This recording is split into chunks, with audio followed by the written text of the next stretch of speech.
Salut à tous et bienvenue dans cette nouvelle formation, cette fois-ci non pas dédiée à l'apprentissage d'un logiciel ou d'un métier, mais plutôt aux fondamentaux du type de création d'images le plus utilisé aujourd'hui dans les secteurs du jeu vidéo ou du cinéma d'animation par exemple, j'ai nommé la 3D.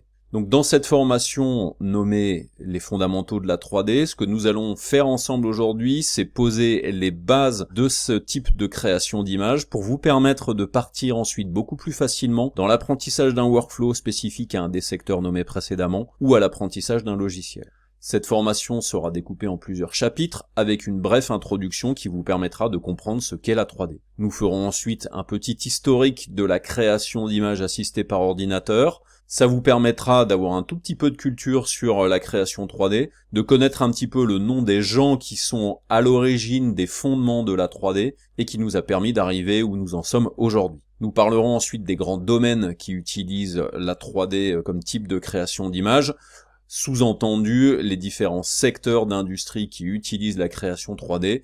Donc j'ai nommé précédemment effectivement le cinéma d'animation et le jeu vidéo, mais il y a aussi de grands domaines comme l'industrie automobile ou encore l'architecture qui utilisent la 3D au quotidien. Nous poserons ensuite les principes de la 3D pour commencer à comprendre effectivement comment est-ce que l'on va mettre en place diverses choses pour arriver à une image finale, et nous détaillerons ensuite les interfaces des logiciels 3D, pas spécifiquement à un logiciel, mais plus pour vous poser les bases communes à tous ces logiciels-là et comprendre un petit peu plus ce à quoi vous aurez à faire face lorsque vous serez à l'intérieur d'un logiciel 3D. Ensuite, nous expliquerons les différentes étapes de la création d'une image 3D, en passant de ce que l'on appelle la modélisation jusqu'au rendu de l'image finale et éventuellement aussi du compositing. Ensuite, nous parlerons des métiers associés à la création d'images 3D.